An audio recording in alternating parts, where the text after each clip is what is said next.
Assalamualaikum warahmatullahi wabarakatuh. Waalaikumsalam warahmatullahi wabarakatuh.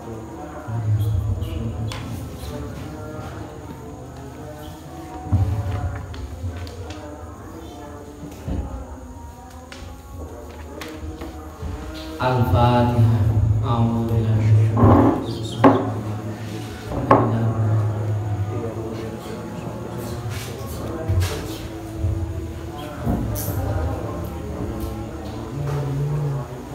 Bismillahirrahmanirrahim. Alhamdulillahirabbil alamin. Wa bihi nasta'inu ala umuri dunya waddin. Assalatu wassalamu ala asyrafil anbiya wa imamil mursalin wa ala alihi wa sahbihi ajma'in. Rabbi shrah li sadri wa yassir li amri wa hlul 'uqdatam min lisani yafqahu qawli. Rabbi billahi rabban wa bil islami dinan wa bi Muhammadin nabiyyan wa rasulan. Rabbi zidna ilman nafi'an warzuqna fahman wasi'a amin ya rabbal alamin. Bismillahirrahmanirrahim. Qala al-mu'allif rahimahullah wa nafa'ana bihi wa bi ulmihi fi kulli darin. Bismillahirrahmanirrahim. Meneruskan keterangan kemarin, sudah selesai dengan doa kita. Kemudian wajtanib fi wudu'ika sab'an. Jangan kalian melakukan 7 hal ketika dalam berwudu, setelah dalam berwudu terutama. Jadi jauhilah 7 hal ketika berwudu. Yang pertama, la tanfut yadaika fatarushu alma. Janganlah kalian ngebaskan atau mengebaskan tangan kalian, kedua tangan kalian setelah wudu. Kemudian airnya itu terpercik atau nipat akhirnya airnya itu kemana-mana. Jangan seperti itu. Kenapa kita tidak boleh? Karena di situ ada bekas tetesan air, yang tetesan itu setiap satu tetes akan menjadi malaikat yang mendoakan kita, yang akan memintakan pengampunan kepada Allah. Kalau kita kebas-kebaskan seperti ini, maka air akan cepat hilang dan tidak akan menjadi saksi bahwa ada bekas ibadah wudhu kita. Maka jangan dikebas-kebaskan. Termasuk ketika kita dilarang itu adalah ketika kita menggunakan anduk untuk setelah wudhu, kemudian kita mengeringkan dengan anduk. Itu sebenarnya tidak boleh, makruh itu hukumnya. Jadi jangan diusap sebenarnya, jangan dikeringkan dengan handuk. Biarkan menetes, biarkan itu menjadi saksi bahwa kita itu pernah berwudu, dan itu akan menjadi tetesan-tetesan malaikat. Karena yang dihitung wakilah, yang dihitung tetesan, yang dihitung malaikat itu adalah yang netes. Yang netes itu baru dihitung malaikat. Kalau yang nggak netes, yang tidak netes baik itu secara alami maupun kita paksakan tidak netes, akhirnya kita menggunakan anduk, berarti itu tidak menjadi malaikat. Maka biarkan dia menetes dengan sendirinya, dengan alami. Maka itu yang akan menjadi malaikat, yang akan mendoakan, memintakan pengampunan kepada orang yang berwudu. Nah, jadi baik itu ngebas tangan karena nyiprat tangan begitu, biar airnya itu keluar. Ataupun tansyif itu mengusap menggunakan handuk biar kering begitu, tanpa uzur itu tidak boleh. Khilaful ula itu adalah nuladani kesunahan, jadi tidak diperkenankan, tidak sunnah. Lalu bagaimana jika sakit? Harus dilapi, harus digunakan anduk untuk mengeringkan. Berbeda kalau itu, maka kalau itu memang sakit, posisinya sedang sakit, maka sunnahnya memang harus dikeringkan. Jangan sampai nunggu netes, nanti tambah bludruk, gitu. Jadi yang sakit, tempat sakit tambah bludruk. Jadi sebaiknya memang itu dikeringkan dengan handuk. Gitu. Itu pun kalau memang sakit. Gitu. Tapi kalau tidak, ya jangan. Gitu. Kalaupun terpaksa nanti dihilangkan karena sakit, maka mulailah dari yang sebelah kiri. Jadi misalnya ya, raine iki kena entah kena apa, mungkin kena apa alergi begitu, jadi harus dibersihkan, harus segera dikeringkan. Maka mulailah dari yang sebelah kiri dulu, gitu. Baru kemudian sebelah kanan. Kenapa alasannya? Itu biar ada asarul ibadah, ada bekas ibadah. Apa itu bekas ibadah? Yang wudhu itu, supaya menjadi bekas ibadah kita. Begitu juga ketika contohnya adalah setelah kita keluar dari wudhu, kemudian ada angin besar yang membawa debu, yang debunya itu adalah najis. Khawatir kalau najis atau itu najis, maka kita segera bersihkan. Boleh kita dilapi, itu boleh. Kalau memang posisinya seperti itu. Ataupun karena memang tadi sakit karena sangat dingin sekali. Mungkin karena cuaca itu sangat dingin sehingga harus segera dilapi, maka itu diperbolehkan, tidak masalah seperti itu. Oke. Nah, kalaupun terpaksa, sekali lagi, kalaupun terpaksa dilapi, jangan menggunakan ujung pakaian kita. Ujung pakaian itu apa? Ya, ini ujung pakaian, jangan gunakan ujung pakaian gitu, jangan begitu. Ataupun ujung pakaian sebelah sini, jadi kan sering ya, jangan gunakan ujung kalaupun terpaksa gitu.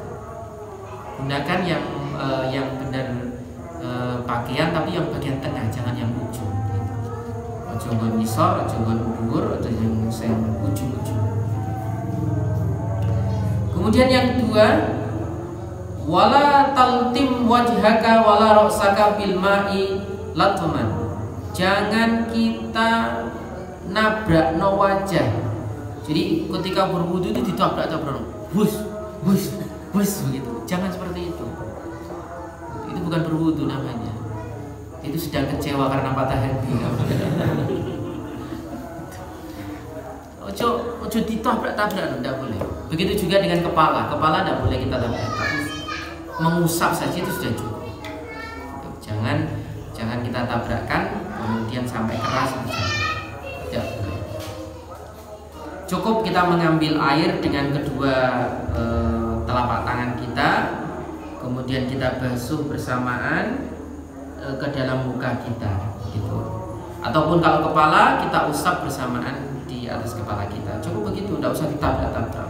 Nah, orang tabrak, orang marem, kalau orang seger gitu. Jangan, biasa saja, slow gitu. Slow saja.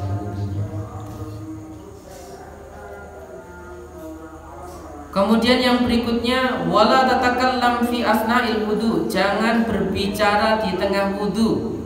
Kalau jagong, ya. Nek karo mangan ada. Ngomong aja oleh apa meneh karo mangan, karo ngemil gitu. Itu jangan berbicara di tengah wudu. Walaupun menurut Imam Ghazali ini mengatakan makruh begitu, tidak boleh. Imam Ghazali mengatakan tidak boleh, tapi Syekh Nawawi mengatakan tidak makruh sebenarnya. Syekh Nawawi mengatakan berbicara di tengah wudu tidak makruh.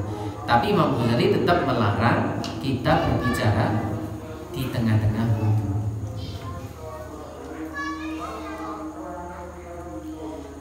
Karena Syekh Nawawi itu beliau berpedoman pada sebuah hadis bahwa Rasulullah pernah berbicara dengan Ummu Hani di Yaumul Fathil Mekah, padahal beliau sedang keadaan membasuh gitu. Kama afadahu Ibnu Hajar, seperti pendapatnya Ibnu Hajar gitu. Kemudian yang berikutnya, wala tazid fil ghusli ala salasi marratin. Jangan menambah basuhan melebihi 3 kali, jangan, karena itu makruh. Begitu juga wala tangkus, jangan mengurangi lebih kurang dari 3 kali, itu juga makruh. Kecuali li uzrin, ketika ada uzur. Contohnya apa uzur? Ka'an dhaqal waktu bihaitsu law istaghala bitaslis la kharajal waktu. Fahina idin yahrumu ataslis. Seperti contohnya uzur adalah ketika waktunya sudah mepet, misalnya asarnya itu jam 3 tepat misalnya. Kemudian kita baru bangun tidur itu jam 3 kurang 10 menit.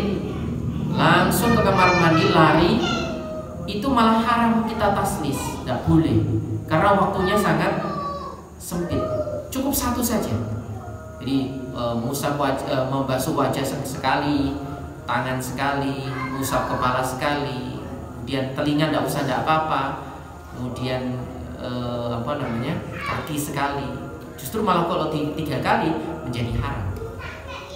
Kalau memang itu waktunya sempit sehingga mengurangi jatah kita untuk sholat. Nah, waktunya tinggal 10 menit, kita wudhu 5 menit.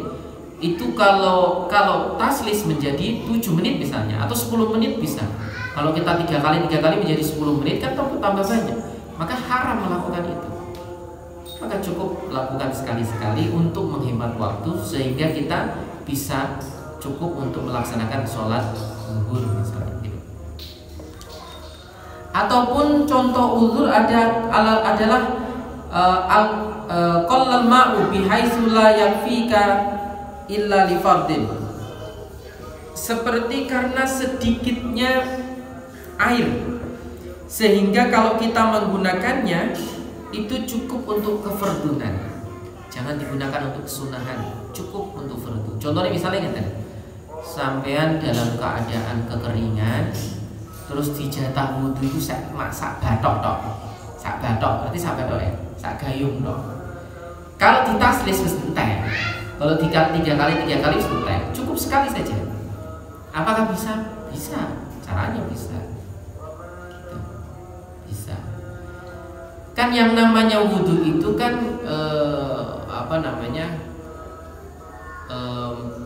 mengalirkan air bitobaihi, dengan wataknya air. Air itu mengalir. Itu kan namanya membasuh. Airnya itu mengalir. Nah, mengalirnya air ada yang berpendapat mengalir, kalau orang-orang muncul berpendapat mengalirnya air itu adalah bitobaihi, harus dengan wataknya air, tidak boleh kita alirkan. Makanya wudhu itu harus mengalir dengan sendirinya, tidak boleh dialirkan gitu. Tidak boleh, biarkan mengalir dengan sendirinya. Tapi ada yang mengatakan boleh kita mengalirkan dengan tangan kita, asal diniati ini menjadi tempat untuk wadah air, bukan sebagai tangan. Kalau tangan akhirnya menjadi mustamar. Boleh seperti itu.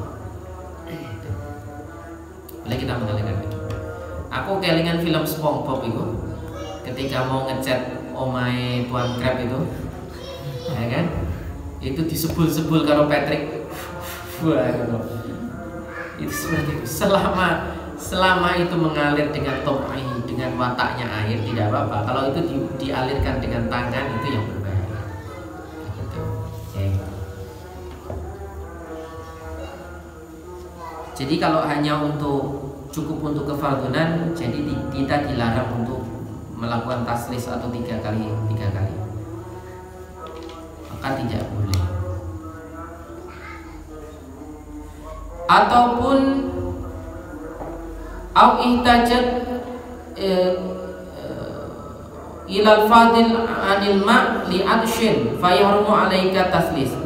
Ataupun air tersebut itu digunakan untuk minum karena memang sedang kekeringan, maka kita diharamkan untuk taslis. Sedang kekeringan, kemudian kita mau berwudu, mau taslis, itu tidak boleh karena air itu khusus untuk minum. Cukup untuk berwudu, kemudian kita mau berlebihan taslis, itu malah haram, tidak boleh. Lalu bagaimana dengan idrokul jamaah? Kita antara cepat-cepat wudu dengan pengen untuk jamaah. Jadi mau taslis atau mau jamaah, mau wudu 3 kali atau mau jamaah, menemukan jamaah di awal waktu, pilih mana? Wa idrakul jama'ati afdalu min taslisil wudu. Maka menemukan jamaah itu lebih utama daripada wudu 3 kali. Lebih baik daripada taslis. Misalnya wis komat, ya langsung sepisan naik wudune. Ora usah taslis. Nah wis komat, harus idrokul jamaah, harus menemukan jamaah. Idrokul jamaah itu afdol, lebih utama gitu. Oh malah apa komat malah santai, udah tutut se, liga se, ngapa ngopse, alah wis bar kok malah berani ngono. Ras itu sholat. Insyaallah nek wong kene ora ono sing ora ngono. Ora ono sing ora ngono. Kabeh. Kabeh. Aja ditiru. Wasairu adabihi allati yakun al-mukhalif jika masih rasul. Begitu juga seluruh adab dalam melakukan sholat tadi, misalnya membasuh semua kepala, membasuh semua ini yang kemarin saya contohkan itu, kemudian memosoki bagian-bagian tangan, bagian kaki, dan lain sebagainya itu lebih utama kita menemukan jamaah daripada melakukan hal-hal tersebut ya. Jadi utamakan jamaah. Kenapa? Karena jamaah itu hukumnya apa? Fardu kifayah, wajib ada walaupun satu orang atau satu jamaah begitu. Nek taslis, kemudian ngosoi, ngusap kepala keseluruhan itu kan sunnah. Seperti ada permasalahan gini, menjaga badan kita hukumnya apa? Wajibnya wajib ain, fardunya fardu ain. Menjaga jamaah hukumnya apa? Fardu kifayah. Lebih utama mana antara menjaga diri sendiri dengan jamaah? Diri sendiri, karena fardunya adalah fardu ain. Ini yang dipermasalahkan oleh para ulama sebenarnya. Ketika jamaah misalnya taraweh begitu, kalau memang itu di zona merah, sholat 5 waktu atau taraweh di zona merah, menjaga diri jangan sampai kena virus itu lebih baik daripada jamaah itu sendiri, karena jamaah itu fardu kifayah dan jamaah pun bisa kita lakukan di rumah, tidak harus di masjid. Lalu bagaimana dengan berita-berita yang mengatakan bukankah kita harus mendekatkan diri kepada Allah? Iya, wajib mendekatkan diri kepada Allah, wajib. Tapi mendekatkan diri kepada Allah itu tidak harus di masjid, bisa di mana saja. Mosok ketemu Gusti Allah di masjid toh kan enggak, bisa di mana saja. Begitu. Kalau itu di zona merah, catatan dong ya, itu di zona merah. Bagaimana dengan zona yang lain? Dilihat di zona lain. Contoh Kudus misalnya. Kudus secara umum bagaimana zonanya? Apakah kuning, apa merah? Kalau IJ Kudus secara keseluruhan, kita lebih kecilkan lagi ke kecamatan. Kecamatan zona merah enggak? Kalau masih ragu lagi, lebih kecilkan lagi ke desa, masih kecil lagi ke RW atau RT. Kalau RT-nya aman ya silakan jamaah, tidak masalah. Tapi kalau RT-nya itu sudah terbukti bermasalah, misalnya ono sing pernah kenoli berbahaya, pernah bersinggungan atau pernah bertemu dengan orang yang terinfeksi virus begitu, baru silakan. Jadi sebenarnya mudah kalau kita tahu ilmunya. Caranya mudah. Kemudian yang berikutnya, wala tuksir, jangan memperbanyak sobal ma'i untuk ngesoi atau untuk menuang air, jangan terlalu banyak. Min ghairi hajatin, tanpa hajat, tidak boleh menuang banyak air, itu tidak boleh. Seperti wudu tapi nganggo ember, kan bila orang gayung nganggo ember, wes. Nganggo ember itu tidak boleh. Ojo kakean. Kalaupun gue ember wis tidak, juga kakek. Jadi tidak boleh menuang air terlalu banyak, itu makruh gitu. Tanpa hajat mungkin, tanpa hajat. Walau ala syatti nahrin, walaupun sampean ada di pinggir sungai, itu tidak boleh kebanyakan air, tidak boleh. Wah, mumpung banyu murah-murah ya. Nok pinggir apa sih ini kali ini bening banyak airnya, kemudian kita biar gitu. Terus makruh itu tidak boleh. Gitu. Cukup secukupnya saja, santai slow. Gitu. Kenapa? Terkadang itu orang yang memperbanyak sobulma, memperbanyak ngesoi banyu itu sebenarnya adalah bimujarotin waswasi. Ya terkadang terkena waswas. Ini itu kadang terkena waswas karena kebanyakan. Ada beberapa teman-teman kita itu kadang pas wudhu itu karena banyak kayak ngono biur lagi nawa itu ora jadi sampai ngesok pirang-pirang gitu. Nawa itu serat tekan-tekan gitu. Kata begitu. Walaupun itu akhirnya kita sendiri dan itu diperbolehkan, jangan, itu akan menyebabkan was-was, justru begitu. Ya nek uripe sampean nok banyu murah ya. Suatu ketika sampean di tengah-tengah daerah yang kekurangan air, sampean bingung caranya wudhu. Jadi maksudnya itu dikulinakno dengan secukupnya gitu. Musim misalnya di daerah sana atau di daerah kidulan itu yang kurang air itu, misalnya ketika musim kemarau kurang air, kita akan kesusahan begitu. Kita mau wudhu karena sudah terbiasa daerah loran, daerah banyak air, tapi mau ngidul kurang air, mau wudhu susah. Ada ono guyonan gini. Pokoknya ada ratu saya jegar iku kecili wong murah banyu berarti. Itu omahe murah banyu. Gitu. Jangan terbiasa. Oh, begitu santri dikekno sumur bor iku atus sedina ping 5. Sampai kinclong gak bawah. Sampai glowing bawah. Udah satu. Falil muwaswasina syaitanun yadhaku bihim yahzi'u bihim yuqala lahu walhan. Bagi orang yang was-was itu sebenarnya digeguyu setan. Asih, syukur kowe ngono. Digeguyu setan. Wong was-was itu sebenarnya digodani setan, digeguyu setan ngono lho. Dinggo dolanan setan. Ayo ngono. Akhirnya rada dadi sebenarnya itu setan jenenge walhan. Walhan itu setan bingung di walhan. Jadi menurut Syekh Nawawi disebutkan begini, ceritanya begini. Anna li iblisa tis'atun minal walad. Iblis iku duwe 9 anak. Anake ku ana 9. Likulli minhum ismun wa amalun. Saben-saben anak iku duwe jeneng lan duwe pekerjaan. Sing siji jengene Hinzib, namanya anaknya itu Hinzib. Hinzib itu al-muwaswisu fi sholati, yaitu setan yang mewaswaskan dalam sholat, membisik-bisiki dalam sholat, sehingga ketika Allah tidak itu adalah Hinzib itu.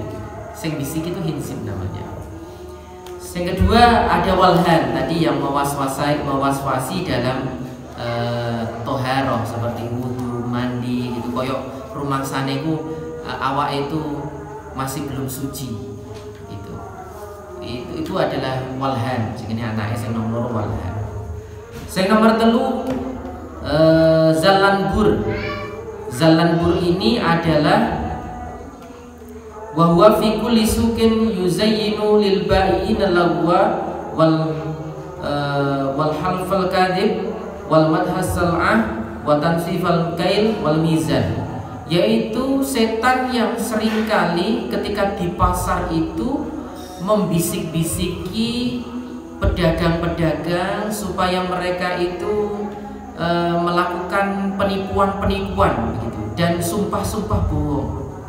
Wah, itu muanis Pak, macam itu Pak, muanis. Padahal sing dijokokno karo sing ditimbangno iku dhewe. Itu sing temenan yakin nah. Sumpah, macam itu. Nah, itu setan sing biasanya nggodani wong-wong sing dodol-dodol ngono iku. Kemudian mengurangi timbangan. Jadi senengane mengurangi timbangan. Oh, kecil sithik apa-apa kurangi gitu. Itu setan begitu. Kemudian ada yang keempat, ada setan namanya A'war, anaknya iblis namanya A'war, yaitu syaitonuz zina yang fakhu fi ihlil rajuli wa ajril mar'ati, yaitu setan yang membisiki untuk bisa berzina. Biasanya itu meniup barang-barangnya wong lanang. Jadi barang-barangnya wong lanang itu ditiupi supaya rodok kenceng gitu. Nek ngerti apa-apa iku rodok kenceng gitu.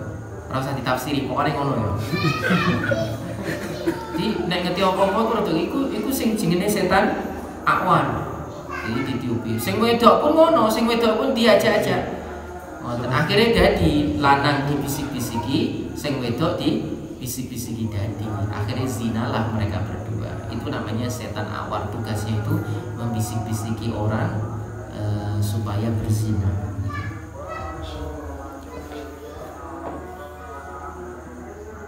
Kemudian yang kelima adalah setan wasnan namanya. Setan wasnan ini adalah syaitonun naum yuskilur ra'su wal ijfan anil qiyam ila sholat wa nahwiha, yaitu setan yang membisiki supaya manusia itu tidur saja. Jadi tugasnya ngipasi wong-wong ini. Ayo turu wae, ra usah jamaah ae. Sing ngaji pun dikipasi. Turu wae, wis turu wae. Ora usah rungokno begitu. Iku jenenge setan wasnan. Kita tahu ono jenenge wong setan wasnan ya. Wah bahaya iki. Iku anake iblis iki. Turunan iki mesti. Ya dia juga kita wasnan gitu ya, kita jenenge keren sebenarnya itu anaknya iblis sing tukang. Kemudian kepala itu terasa berat, biasanya wong sing kena setan wasnan itu kepala berat. Wanto ayabane gitu. Kemudian rasa-rasa ketika mau sholat itu akhirnya rasa-rasa, dan akhirnya menyebabkan orang tersebut suka berbuat yang keji-keji, termasuk berbuat zina dan mau melakukannya gitu. Itu dia bekerja sama dengan A'war. Wasnan bekerja sama dengan A'war jadi gitu. Kemudian yang keenam adalah Tabri. Setan jenis Tabri.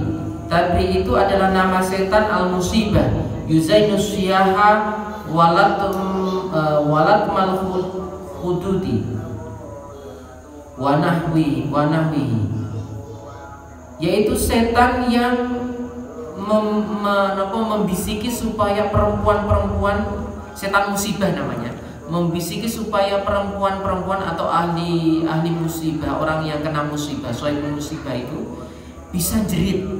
Jadi jerit secara berlebihan, sedih secara berlebihan. Syah itu artinya jerit-jerit. Itu kena setan Tabri namanya. Jadi pas ditinggal orang tuanya kemudian jerit-jerit, atau ditinggal istrinya jerit-jerit, tinggal pacarnya juga jerit-jerit, itu setan Tabri itu. Gitu. Jadi kudune diruqyah ngomongnya. Oke. Patah hati jerit-jerit itu setan Tabri karena kena musibah. Pokoknya ada kena musibah nih jerit-jerit berarti kena Tabri. Nah, setan Tabri. Dan hati-hati itu. Kemudian yang ketujuh adalah Dasim. Setan Dasim ini ismu syaiton to'am, yaitu nama setan yang makan.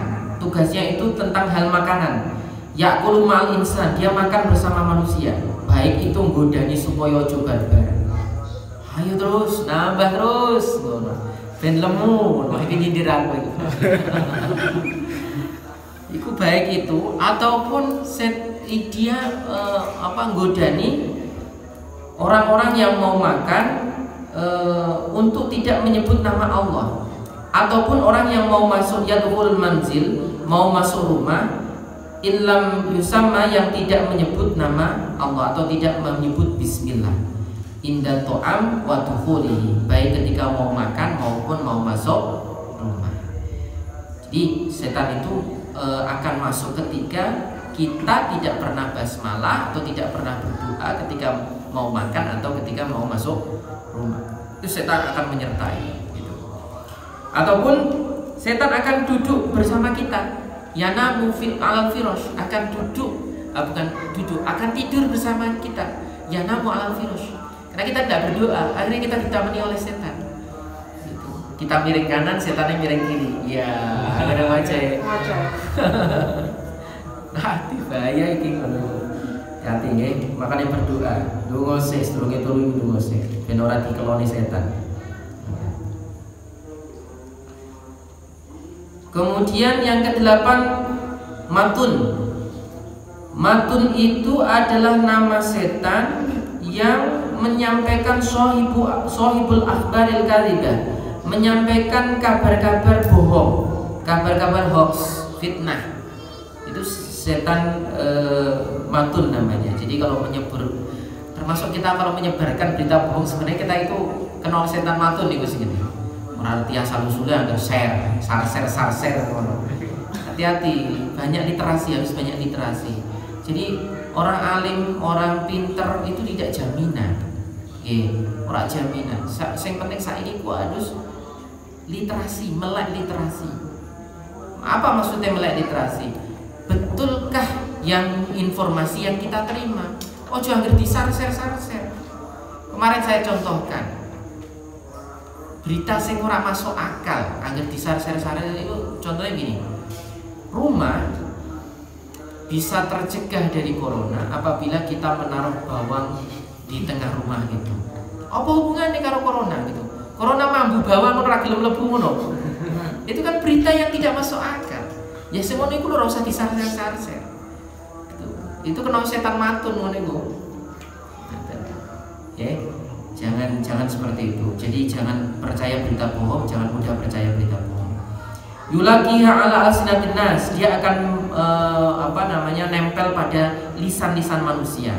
Kemudian dia akan menyampaikan berita-berita atau menyampaikan sesuatu yang tidak ada asal usulnya. Begitu, menyampaikan sesuatu yang tidak ada asal usulnya.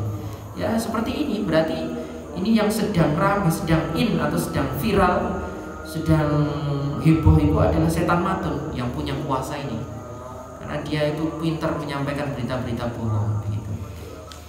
Kemudian yang ke-9 yang terakhir adalah setan abyad, setan putih. Pocong masih orang mono, abyad itu orang pocong. Gitu. Pocong itu kan hanya persepsi kita. Kenapa? Saya mengatakan demikian gini.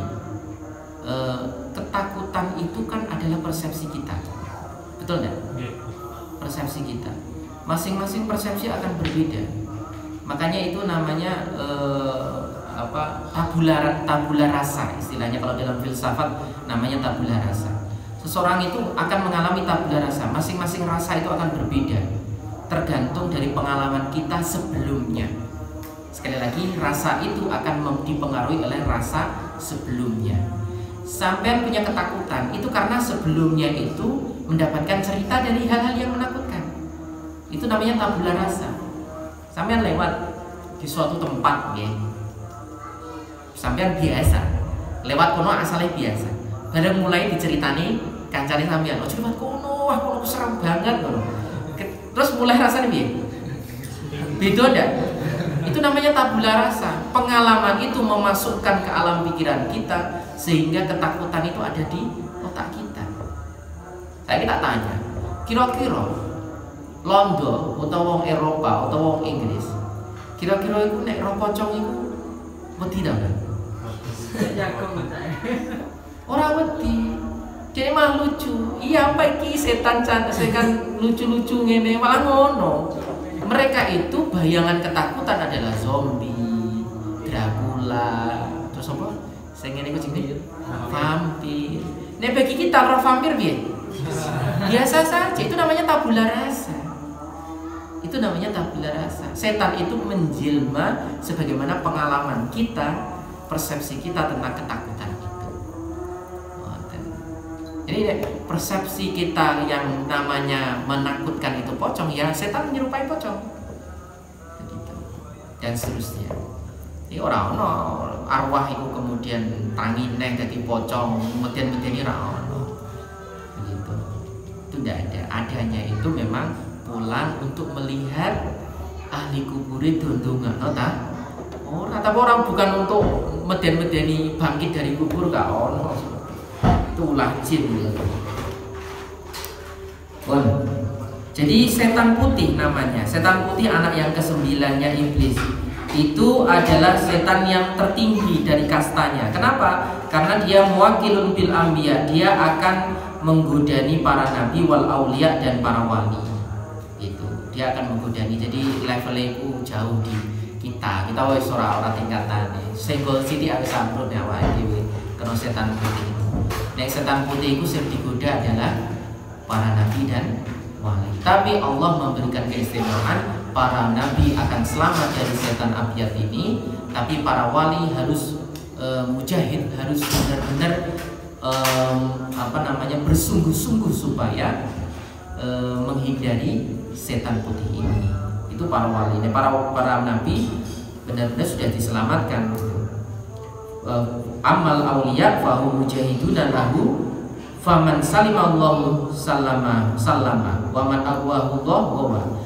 Maka wali yang benar-benar mujahid, yang benar-benar benar-benar ingin menyelamatkan diri, maka Allah akan menyelamatkan orang tersebut. Tapi kalau Allah berkehendak tidak diselamatkan, ya hanya tidak diselamatkan gitu. Wala tatawaddo, berikutnya wala tatawaddo bil ma'il musyammas. Jangan berwudu di air yang terkena sinar matahari. Jadi air yang tersinar matahari itu bagaimana? Sebenarnya bukan air yang tersinar matahari secara mutlak, bukan. Tapi kalau oleh guru-guru kita itu adalah air yang terkena sinar matahari sehingga panas, sehingga kerak-kerak yang ada di wadah yang terbuat dari besi itu keluar. Itu musyammas namanya. Jadi kalau wadahnya itu bukan dari besi, itu tidak masalah. Itu yang bermasalah adalah wadahnya terbuat dari besi, kemudian terkena matahari, akhirnya memuai, besinya itu memuai, akhirnya besinya bercampur dengan air. Itu yang tidak boleh digunakan. Kenapa? Akan merusak kulit sebenarnya. Tuh. Kemudian jangan wala minal awani sufriyah, jangan menggunakan tempat-tempat yang kuning-kuning atau kekuningan, tempat-tempat kuningan. Ya, sponsor wadah kuningan atau tempat bejana kuningan, jangan berwudu menggunakan itu. Maka 7 hal inilah yang dimakruhkan. Wa hadhihi sab'atu makruhatun fi wudu'i, dalam wudu tidak boleh dimakruhkan dalam wudu.